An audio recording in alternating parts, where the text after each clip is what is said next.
So many of you in the comments to my other videos, as well as on Twitter, have been asking me to do a video about the Spanish military. And here it is, a video about the Spanish military.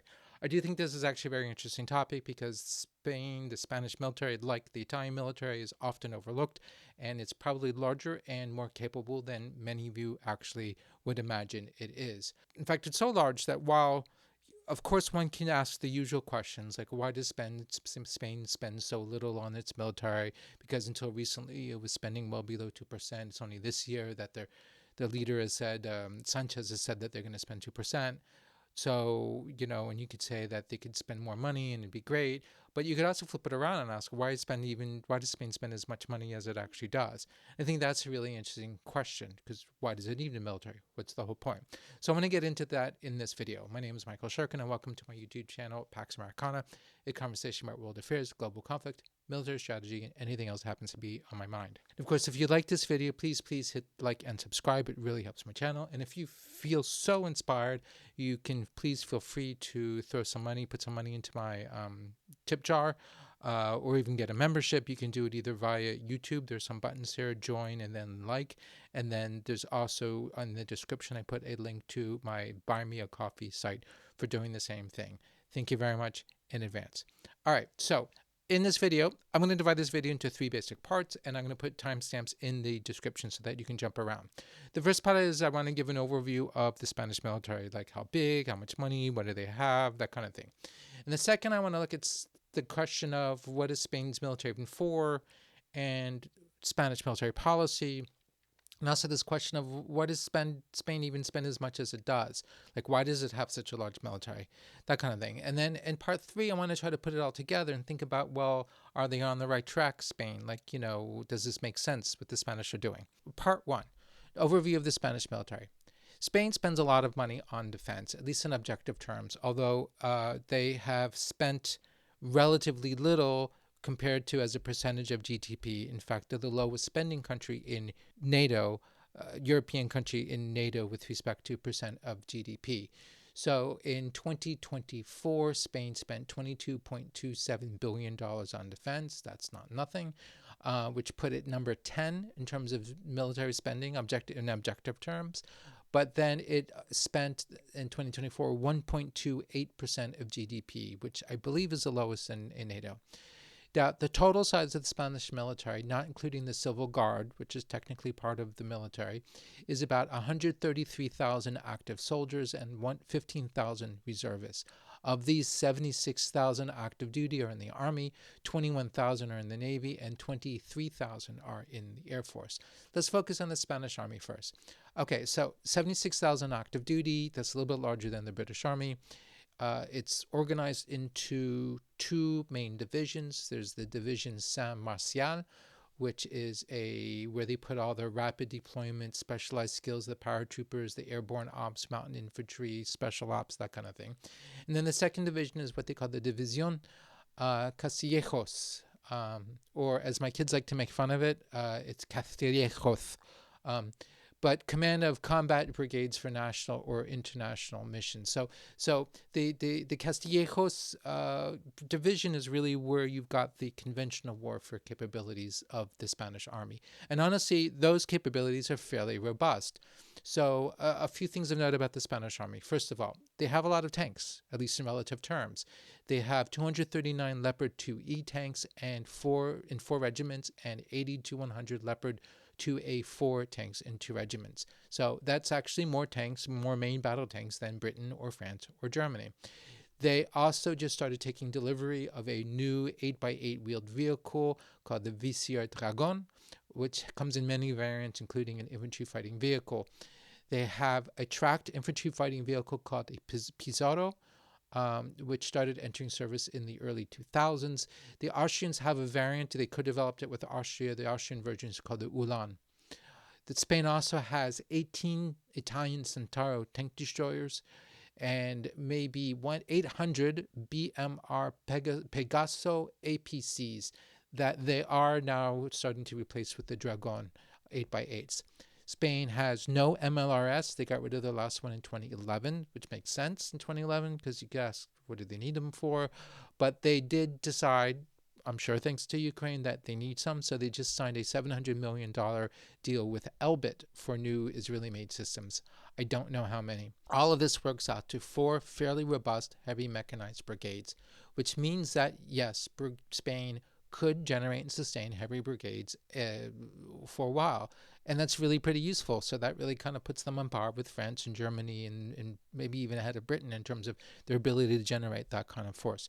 Now, we could look at the vehicles. You can wonder about the quality of the Pizarro versus this versus that. I don't really want to get into that. I don't really have that kind of expertise. But I think the point is that the Spanish army is larger and more capable than most people think, and it's actually pretty impressive. Now, before we leave the Spanish army, I do want to point out one curious aspect of it that I think is fascinating.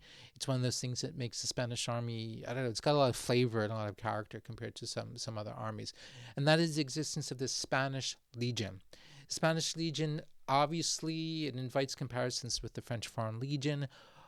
They're similar in that they are both elite light infantry. They are both really good at shock troops, and they historically had a colonial focused mission. The difference is that the French Foreign Legion, first of all, it's a lot older. I think it dates to what, like 1820 something, 1830, something like that, whereas the Spanish Legion is 1920. Also, the French Foreign Legion really does recruit foreigners, although the officers are all French, whereas the Spanish Legion they're Spaniards and some Latin Americans. There's a difference, for instance, apparently in the French Foreign Legion, you don't have to know French. You're just expected to learn French when you join up. With the Spanish Legion, you actually need to know French in order to join. I mean, Spanish in order to join, which is why there are Latin Americans. And so that's, if they're recruiting any foreigners at all, it's going to be Latin Americans. The Spanish Legion is sort of interesting because you've got all sorts of weird traditions and songs and whatnot, and got this like uniform they like to wear in parade with these open collared twill shirts and these hats, and the shirts are always like way too small.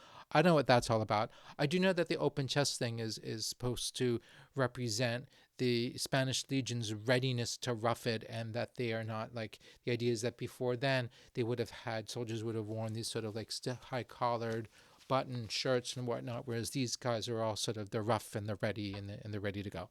Okay, we'll leave that aside. So let's get to the Spanish Air Force. There's really not much to say about the Spanish Air Force. They've got 152 total combat jets plus some heavy lift stuff. They have, of the combat jets, they've got a mix of F-18s and Eurofighter Typhoons. They've got 84 F-18s and 68 Typhoons, and from what I've read, they're committed to replacing the F-18s progressively with more Typhoons, and sticking it out with the Typhoons until the FCAS, the FCAS, Franco-German Generation 6 fighter project happens. So that's the plan. So the Spanish Air Force, the Spanish are not going to join the F-35 party yet. But that brings us to the Spanish Navy, where the F-35 becomes actually very, very relevant. So the Spanish Armada, and yes, that's the word for it, is the Armada Española, is relatively large. It's got 11 frigates, and it's got 5 new F-110 frigates coming on the way. The first is supposedly to be commissioned this year. It has 2 submarines, but they're going to retire 1 and get 3 more of the new S-80 class. They have 6 counter-mine vessels, 23 patrol vessels, and, drumroll please, the piece of resistance, the Juan Carlos I. It's a helicopter landing craft. It's a full-fledged amphibious assault ship that, by the way, can handle Harrier jets. And I've heard that they're thinking about building another so that they would have 2 of the same kind of general type. Which does bring me to the F-35, or at least the F-35B. The Spanish know that sooner or later they're going to have to get rid of the Harriers because they've been around for a while and their service life is supposed to end, I think, in 2030 or something like that. The Italians have the same dilemma, but the Italians have already gone ahead and ordered F-35Bs, I believe, whereas the Spanish, they've really been resisting, but it's almost an inevitability that they're going to head to do it, to buy F-35Bs to replace the Harriers. They're resisting both for fiscal reasons and I think for political reasons. Right now, the idea of throwing a lot of money on American-made weaponry, it's almost, it's sort of, It's a little out of fashion, shall we say, in Spain at the moment. So they're kind of reluctant, but I expect it to happen. It's really going to happen. So the Spanish Navy is fairly impressive. It's about the same size, more or less, as the British Navy, the Royal Navy, and the French Navy. The difference, of course, being is that the British Navy and the French Navy have much more of a global reach. They've got nuclear powered stuff. I mean, it's kind of like a different class. I put them more like the Italian Navy, a little bit smaller, but it makes sense. The Spanish, I would argue, have a Navy that makes sense. Okay, so part two, let's look at Spanish defense policy. And this is the stuff that I find interesting. I mean, okay, first of all, let's just look at a map here. Spain is a peninsula, and setting aside, it's got those weird little North African enclaves. Spain shares borders with France and Portugal. There's also Andorra, but I've never been there. I'm not sure if that's real. Maybe it's just a hoax. But um, but the point is that nobody's invading Spain. I mean, France has in the past, but that's not going to happen.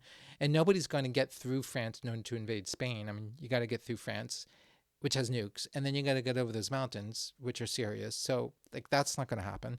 So, what are you worried about? What do you need a military for? So, I look at this and I think, well, obviously, you need a navy and you need air force. And I get the appeal of a carrier because Spain is focused on the Mediterranean and the Eastern Atlantic. So, having a carrier gives you this force projection capability, and also you can bring air capabilities to any sort of naval task force that you're doing in the Mediterranean, the Atlantic. All this makes perfect sense. I also get why Spain recently ordered 16 Airbus C295s with a maritime patrol configuration, a maritime surveillance configuration. I'm kind of surprised Spain hasn't gone in for P8s, although CASA is indigenous, so maybe that's it. It's a political thing. But it would make sense if they splashed a lot of money on some big Boeing P8s. But the army is the weird thing. Like, why do they have 300 Leopards, and why have they just placed a big order for MLRS, and why a big order? Why are they shopping for new self-propelled howitzers? Why? Like, why is their army as capable as it is, given the fact that you look at it and you think, well, when are they ever going to need a large army? And this is where I think we need to take a detour into Spanish domestic politics. So I'm sure everybody remembers Spain was ruled by military dictator Francisco Franco from 1939 until his death in 1975. And yes, Francisco Franco is still dead. That is a joke for certain American fans of Saturday Night Live. Google it. The military, during the Franco period, the army was really like a pillar of the regime and a pillar of the country in certain kind of politics. So you could argue that the army served a domestic political function much more than it existed to meet the needs of any kind of military requirements related to an external threat. It also, Spain was not a member of NATO under Franco, so it was Western, but not really part of the Western Bloc. So it could kind of safely play this neutral game. So, but either way, the point is the army served this domestic function, had a very large army. There was conscription, but the army was really there for political reasons as a political institution and a guarantor of the Franco regime. Also, at the time, from what I've read, the Spanish military was relatively isolated and kind of backwards, in part because of the fact that it wasn't part of NATO, wasn't really part of the Western Bloc. So it just kind of was frozen in time doctrinally in terms of equipment. It was large, but it wasn't really that good. I know that the U.S. provided some security assistance as of 1953. There's this thing called the 1953 Munich Pact, which, not Munich, Madrid Pact, big difference, which led to 1953 this creation of, I think, 4 American military bases in Spain, which is another reason why Spain doesn't need to worry about external defense. If it's got these American military bases there, what do you need to do, right? You're safe, you're fine, because somebody's going to mess with the Americans. And the Americans are going to have an interest in keeping you from the communists or something like that. So you're all good. But apparently the point is the military was large, but not particularly any good and out of date. Because remember also, it doesn't exist to serve anything other than political requirements. Okay, so Franco died in 1975, and he left the country to King Juan Carlos, or Juan Carlos I. The king began the process of democratization and establishing the constitutional monarchy that exists today. However, the process was difficult and it was uneven, and the military for a long time was a source of resistance to democracy, and it was even a threat. There were at least half a dozen attempted military coups, including a plot to assassinate the king. The most dramatic of all the events was a coup attempt in February 23, 1981, I believe, involving the seizure of the Spanish parliament. It's really very dramatic because I think the whole thing was televised. Fortunately, the king and loyal elements, including in the military, were able to put it down. So all of this means is that Spain's military was something that the post-Franco governments had to manage and manage it carefully. They needed to reform it. They needed to change it. They needed to promote more liberal officers within it. They needed to push out the reactionaries. They needed to strengthen civilian government above it. But I don't think, and I think that, I don't know this for a fact, but I think that they understood that they couldn't just loot it. Like, you can't just cut the military out and destroy its budget and go after the military, because that's what would get you a coup. So you couldn't mistreat the military. You had to somehow engage with it, kind of meet it halfway, satisfy it in certain ways while trying to change it in other ways. And that's pretty much what the post-Franco governments did with the military. So, for example, one of the things that Spain did was in 1982, Spain joined NATO. And they didn't join the Integrated Command, I think, until 1999. But part of the point of joining NATO is that you're pushing the army or the military into this sort of Western club of democracies that they have to interact with. But also along with this was this commitment to modernize. So moving into NATO before and during and after the move into NATO, it means you're spending money. You're spending money on defense and modernizing it and improving it. So I think at a certain level, there was a plan here. I don't know for this for a fact, but I'm willing to bet that the Spanish government believed that by doing this, they were both pushing the military into this sort of club of democracy, just integrating it, and that would help sort of democratize and domesticate, if you will, the Spanish military. But also, they were indulging or showering money on the military to a certain extent, but also assuring the military that the Spanish government was looking after it, right? It wasn't mistreating the military. If anything, it was doing good things for the military through modernization, through the reform. So it was a positive approach to the military. My theory is that that reason might alone explain why the Spanish army is as large as it is, even though it doesn't necessarily correspond with any kind of operational need, the sort of sense that you need to sort of indulge it and maintain it and treat it well as a way of making sure that it behaves itself. At least that's the way it was originally. Today, because the Spanish military it's a whole new generation of officers and whatnot, I'm going to guess that kind of political consideration is not nearly as relevant as it was in the 70s and 80s. But here we are. Now, I do want to put some nuance into this because, of course, different Spanish governments have a different view of the military. So right now we have there's a center-left and a center-right party.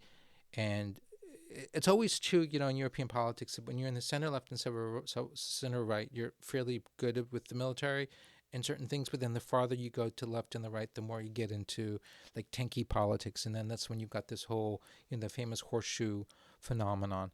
So the Spanish government is definitely walking a tightrope with respect to Sanchez, the senator who's got a center-left coalition, who wants to spend more. He said he wants to spend 2%, but on the other hand, he's within his own coalition. His coalition involves a much more left-wing sort of sub-coalition, and they are generally hostile to spending more money on defense. Plus, they're really not into NATO and have been critical about Spanish participation in NATO. And you get similar things when you go further to the right. That's when you start getting into, like I said, tanky politics on the right. People who, I'm thinking of like Vox, and some of the other Spanish parties they're just sort of pro-Putin, that sort of thing, like you have everywhere else in Europe. So it's not entirely clear how much more money Spain's going to be able to spend on this. And I think part of the reason is that because Spain is this peninsula that's really far away from Russia, it's hard to make the case. Ultimately, the case for having a military for Spain is that having decided that they're on Team West, the Pax Americana, and having signed up with NATO and the European Union, they want to be a team player. And they want to be able to make a sizable contribution to defense, to any kind of coalition operation. And I think by that standard, they've actually accomplished that. So what more do they need to do above and beyond that? Oh, this really brings us to part three, which is just sort of like let's step back and let's think about, does this make sense for Spain? With some of the other countries, I would say that have small militaries, I would say that like on one hand, they don't really need a military. On the other hand, they've thrown in their lot with this alliance, which means that they have to make contributions to the alliance.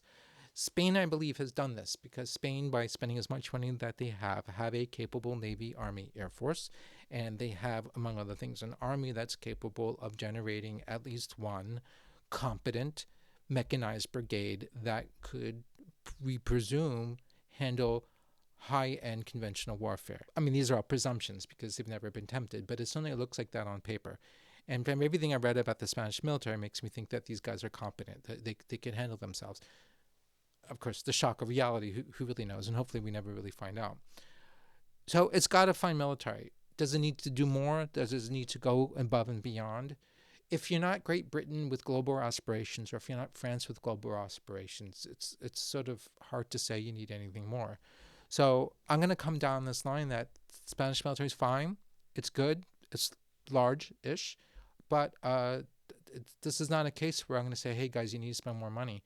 I'm not convinced you do, except for, yeah, you're probably going to have to buy some F-35s sooner or later. But other than that, just kind of carry on. You're doing fine. If you like this video, please hit like and subscribe. And again, if you feel so inspired, you can throw me some money, either here at the YouTube, the super thanks, or the membership, also the Buy Me a Coffee. And stay tuned. There's plenty more in the pipeline. Also in the description, I've put timestamps and also links to my Twitter, Blue Sky, LinkedIn, and my Substack, Pax Americana, also called Pax Americana. I write for that weekly. And my own website, michaelshirkin.com. Thank you very much. Bye-bye.